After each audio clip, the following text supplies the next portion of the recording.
Hey folks, I'm Mark Ryan. This is Super Review, and this is the SeeAudio Cross Crinacle Yume Midnight, which, yeah, that's actually a pretty long name, but more importantly, this is the latest collaboration from an IEM manufacturer, in this case SeeAudio, and famed IEM reviewer Crinacle, which used to be somewhat of a rare event. Like once every year, we'd get an announcement of a collaboration with Crinacle, but kind of interestingly, this year, in the past just over 30 days, we've actually had 3 of them announced. There was the KZ CRN at around $35. There was the FIO FHE, another collaboration with Crinacle, at around $150. And now here we've got the SeeAudio Yume Midnight at, well, I think the pricing on this thing has not been officially announced, but I've been told that the price on the Midnight will be $200. So this is coming at sort of like one next step up in the price range.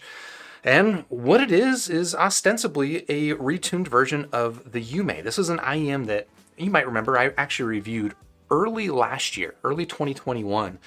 And it was an IEM that got a lot of attention because its frequency response is actually, out of the box, really quite good.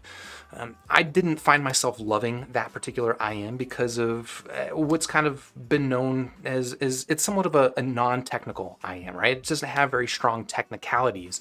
And the goal, as stated by Crinacle, is for the Yume Midnight to be the technical Yume, which we'll find out about. Now, technicalities is a thing that doesn't necessarily show up in a frequency response, but it's also probably partly, if not almost entirely, influenced by frequency response. So we'll get a hint of that, but this is going to be not a full review. This is just a first look at the Yume Midnight. I haven't unboxed it yet. So what we're going to do is we're going to unbox this, find out what comes inside with it, and then I'm going to throw it into my measurement rig and we'll get a frequency response of the Yume Midnight to see what the differences are between the new Midnight and the original Yume, which I measured about a year ago. And we'll upload that to squig.link in real time. If you're watching right now live, head over to squig.link. It's not there yet right now. It's going to be there soon. But if you're watching and this is not live, it's probably there right now, and you can check out the frequency response ahead of time. But like all my other videos, this is a live stream. So if you're watching now live and you have any questions about the Yume Midnight, anything else that we talk about, drop it in the live chat. And at the end of the video, after I get through the unboxing and the measurements, we'll do a little bit of back and forth audience Q&A and hopefully answer any questions that I can. But again, this is not going to be a full review because this is just my first look. If you're looking for the full review, well, subscribe to the channel, ding the YouTube bell so that YouTube lets you know next time I'm live. And that might be my review of the Yume. But for now, I guess I could just say shout out to Hi-Fi Go for sending this in for review. And while the Midnight was announced just a couple of days ago, I believe on January 1st, it's actually not even available to pre-order. My understanding is that pre-orders are going to open up on January 7th. So that's coming up soon. And again, the price, I believe, is going to be $199, aka $200. But that's not that interesting. What's going to be interesting is what's inside this box. Let's go ahead and crack it open and find out. And first of all, I guess we'll start with a little bit of a tour of the box of the Yume Midnight, which is, well, actually, this is a little bit of spoilers, but I'm kind of surprised, frankly, that they're even calling it the Yume, because from what I can tell in pictures, this is actually a very different IEM, at least in terms of physical stuff. But there are some consistencies with the old Yume, and in fact, this box design, I believe, in fact, the shape is the same box shape as the original Yume. The other thing that's very much the same is the driver configuration, which there is a little bit of hint of that here on the back of the box. Like the original Yume, the Yume Midnight is a single dynamic driver plus 2 balanced armatures. So this is a hybrid IEM with the same exact driver configuration. They've got a couple of different nulls drivers for the mids and the highs. And the big difference here is the frequency response, which of course, that's what Crinacle is known for. Although it's interesting because the Yume was itself already known for being a really well-tuned IEM out of the box, but again, it was known for being a little bit boring, and hopefully Crinacle has tuned in a little bit more excitement here into the Yume Midnight. Otherwise, what's on this box, I don't know if this stuff's that interesting, but we'll go over it real quickly. Sensitivity of 106 dB per milliwatt. That's pretty typical sensitivity for an IEM. I would say not super sensitive, but also this is going to get plenty loud off of everything. Impedance of 32 ohms, frequency range of 20 hertz to 20,000 hertz. Pretty common claims there. So I don't know. I don't think there's much more for us to figure out about this box except what's inside. So let's go ahead and crack it open. We do have a Crinacle logo on the outside, which is nice. See through your ears. That sounds oddly creepy, but I see what they're going for. We got a little bit of a interesting pamphlet paperwork combination up top. All right, let's see what we've got. We have a little, ooh, look at that. It's a postcard. That's kind of cool. Could ostensibly send that to a friend who's a fellow IEM enthusiast. You also get an odd, okay, this is just a calling card for their social media, but it's on an interestingly translucent piece of plastic. That's kind of neat. You get a set of, it looks like spare filters. A lot of IEMs are coming with these now. Just these filters are on the tips of the nozzles of a lot of IEMs for preventing debris from falling into them, and having spares means that if they get dirty, you can swap them out. There is an instruction manual here with some maintenance guidelines. Looks like maybe some tips on how to use those replaceable filters, but not something I'm planning on playing around with too much right now. They do include a set of stickers, which I think is actually pretty cool. Frankly, I think more IEM manufacturers should come out with this kind of like fan service stuff because it's pretty cheap, and I think, I don't know, it's just kind of a nice touch to include with this enthusiast targeted gear. But otherwise, let's take a look at the set itself. You do get a little carry case, which I believe is the same as what came with the original Yume. It's like a hard plastic carry case. Let's see if I can pop this. Wow, I'm struggling to pop this thing open. Need to eat my vitamins. But there you go, nothing inside of it by default. We do have a full set of ear tips. Actually, it looks like, ooh, am I missing one? Oh no, it just fell through the hole. It looks like we've got small, medium, large, and then a medium and a large of different set. Let's take a look at these a little bit more closely. So a large fell out there. I'm guessing these are going to be maybe different size bores. That does seem to be somewhat the case. It looks like on the left side of this card, these are somewhat narrow bores versus somewhat wide bores, although the difference is not massive. And I would say the quality in these seems pretty typical, maybe a little bit on the stiff side, but decent set of tips there. And then apart from that, you get the IEM already pre-attached to the cable. So let's go ahead and pull that out. And yeah, curiously, I would have expected this card, because this card is missing a set of smalls, I would have expected those to be pre-installed, but they're not. Interesting. But yeah, let's take a look at the SeeAudio Yume Midnight. The cable itself, this is a different cable than what came with the original, I do believe. It's been a while since I had the original on hand. But this cable is actually kind of nice. It's thinner than I thought it would be from pictures. I don't know if that's going to come across here in the video, but this is actually somewhat on the thin side, which is not necessarily a bad thing, as sort of evidenced by the fact that the Moondrop SSR cable, which is also a very thin cable, is one of my favorite cables ever. This one is maybe a little bit memory prone and a little bit stiff, but we'll see how that works out over time. We'll give it the old roadie wrap to give it a nice handsome setting on the table here. And you see that there is a chin slider in there that is, it's got a bit of a mind of its own, not very sticky chin slider, so maybe not the most functional chin slider, but at least you do have a very small Y-split down here. And I guess I can also call out that it's got a standard 3.5 millimeter connector, which is frankly what I like to see. I know some folks are into their balance connectors, but I think balance is frankly a bit of a meme. Apart from that, you do have your preformed ear hooks, and I'm pretty sure this is like the original, a 2-pin connector. I'm going to go and unplug it just to confirm, and yep, that is your standard 2-pin connector. And that plugs into these shells, which I think is worth pointing out right now, that these shells are very different design than the original Yume. And that's part of why I was frankly kind of surprised that they continue to call this the Yume, because the shell design is entirely different. Again, I don't have the original Yume on hand to compare, but it had somewhat of a long nozzle. It generally fit pretty fine, but it was also similarly like this somewhat custom, semi-custom fitted design. But this one just looks a little bit more rounded and a little bit less lengthy of a nozzle. We'll see what that means for fit, but I think I'm gonna go ahead and throw on the medium-sized ear tips just to start with, and give it a little bit of a fit test right now. But as you might be able to see, the cable is not roadie wrapping quite beautifully, but sort of thing that I think a hair dryer is going to help.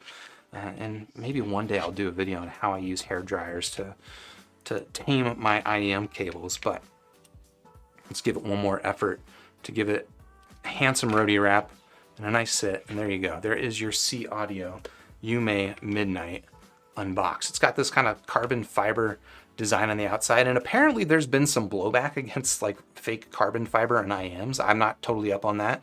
I don't personally have a vendetta against carbon fiber design on IEMs, but SeeAudio did come out and say that they actually used real carbon fiber, if it matters to you.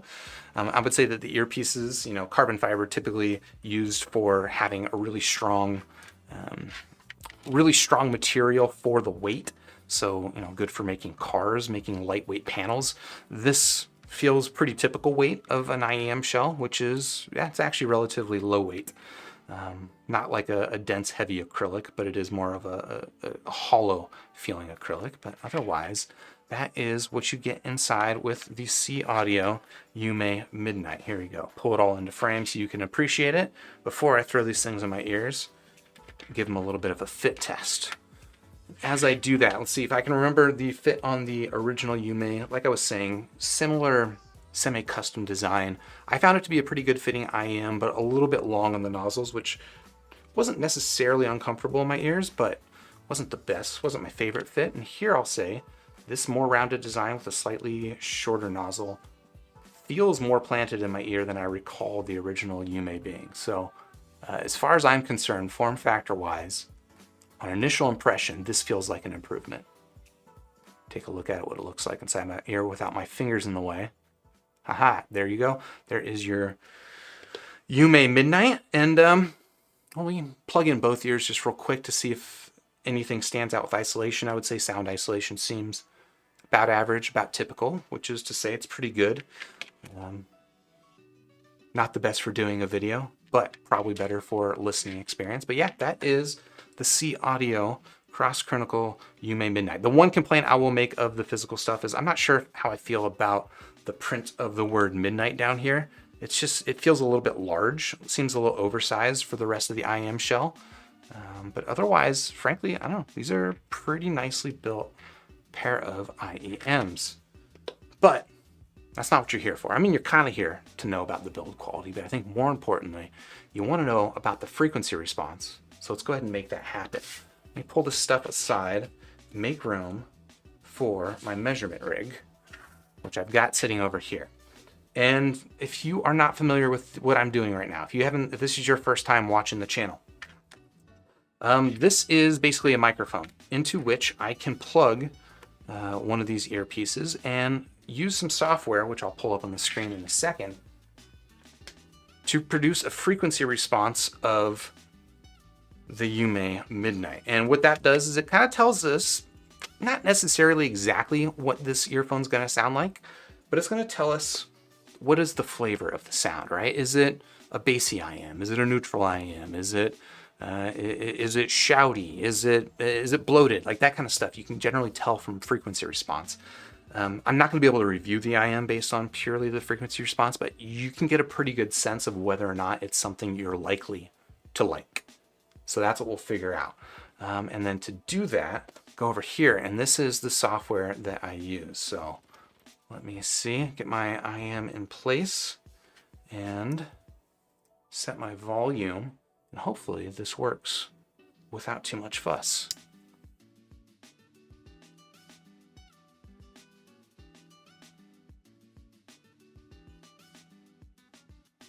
All right, there you go. There is your frequency response of the Yume. You can see I've got this peak right here, which is pretty typical to have a peak like this. We call this sort of the resonance peak. And what I want it to appear, I want it to actually appear here at the 8,000 hertz position. And it's not there right now, so I'm actually going to reposition the IEM inside the microphone and hopefully get that to move a little bit further in. All right, go back over here. Set my volume again.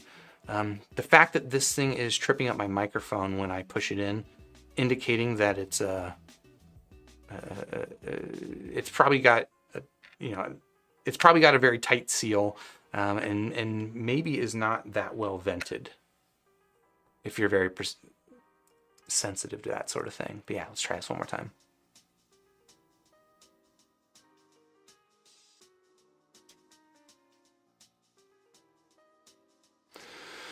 Okay, and there, I may have overshot it a little bit. You see that peak is actually now a little bit past 8K.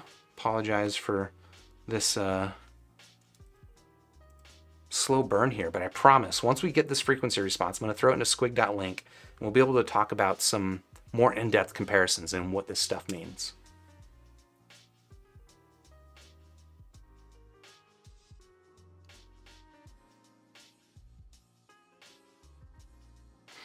There, I've moved it out maybe a little bit too far.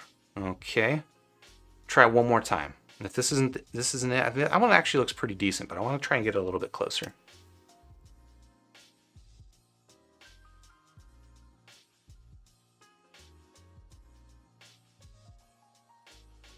That one looks pretty stinking good. All right, cool. So this is our Yume Midnight L. Let me go ahead and export this measurement real quickly.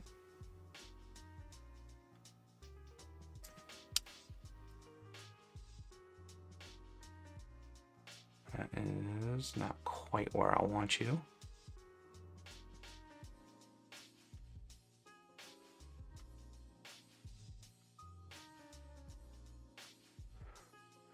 All right, let me go over here to my other screen, and I've got to upload this to the internet.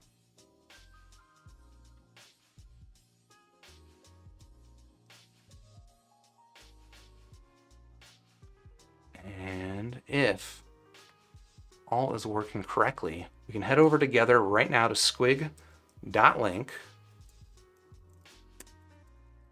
I don't know what happened there. We can head over together to squig.link. All right, hold on. We can do this.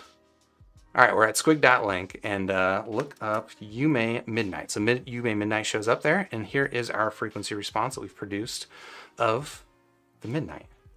Let me recolor this so that it's a little darker, a little more contrasty, so you can take a look at what the frequency response that I'm getting out of my Yume is. And this is pretty interesting. If you want to pull up the original Yume for comparison, you can take a look and see what are the differences. All right, we've got a green line now. Let me see if I can make it red or something so it's a little easier to see. Yeah, so the blue line here is the frequency response here of the new Midnight. The red line is the frequency response of the original Yume. And we can see some pretty distinct differences. So first of all, let's talk about the bass, all right? The Midnight is definitely a bassier IEM than the original Yume. Now, the original Yume I would describe as basically a neutral tuned IEM. It had a little bit of a sub-bass boost as evidenced here, but because this sub-bass boost is so low down, depending on your music, it might not ever sound like a boosted bass IEM. Some music just really doesn't have a lot of bass below 80 Hertz, which is where all of the bass boost on the original Yume is. Here you can see with the Midnight, the bass boost is, well, one, below 80 Hertz. There's actually an extra 3 to 4 dB of bass, which is quite a bit. But maybe more to the point, that bass boost actually extends a little bit into the mid bass. So you're definitely gonna get a stronger punch on the bass with more of your music, because more music is gonna have bass that plays in these frequencies. Here in the lower mid-range and even sort of into the upper mid-range, it looks like the tuning is pretty similar, which I would say this is in line with neutral, right? And you see my dotted gray line, this is kind of my line for neutral. And you can see that mid-range, this looks like it's doing about what I expect. This is pretty typical to have the mid-range increase at around 1000 Hertz. That's normal. You don't necessarily want it to be flat here if you're going for my version of neutral. This is sort of the ear gain region, and this is where a lot of vocal content comes from. If you don't have some forwardness here, vocals can sound a little bit pulled back, but there is some forwardness here, although you can see it's not quite up to my neutral target, which means that this is probably going to sound vocally a little bit relaxed versus my target. But now here's where more of, I think, the bigger difference. Well, the bass difference is definitely big, but this is where these differences up here in the treble are going to be where some of that attempts to make this the technical Yume are going to surface.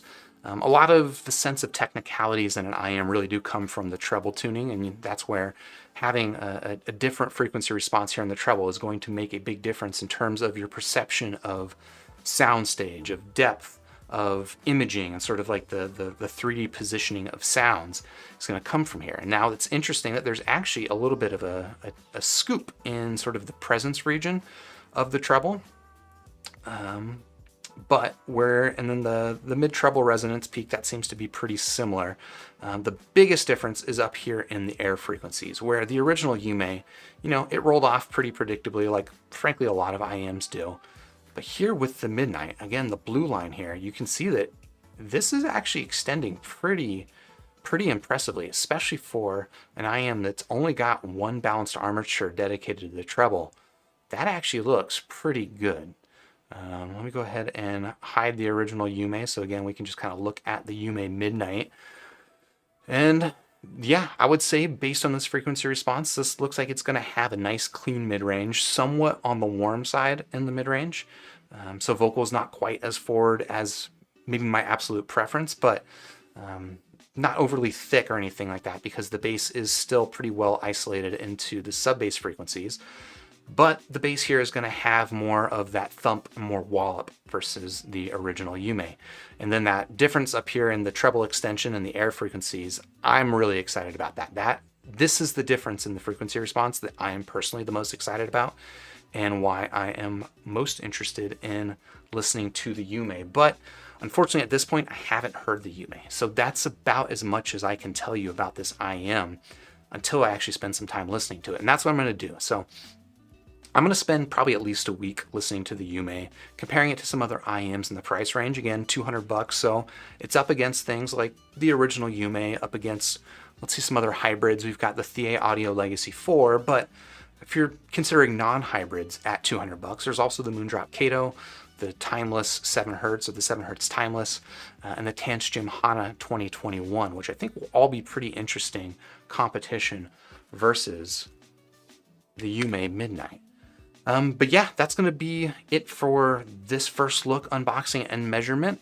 Again, if you're here live, stick around. We'll have a little bit of a conversation. But if you're just here for that, thanks for tuning in. If you liked the video, please do hit the like button down below. Subscribe to the channel if you haven't already. And ding the YouTube bell so that YouTube lets you know when I'm live with the review for the SeeAudio Yume Midnight. Hopefully in like a week or so. But until then, I'll catch you on the next super review. All right, folks, let me grab a sip of tea and catch up with live chat.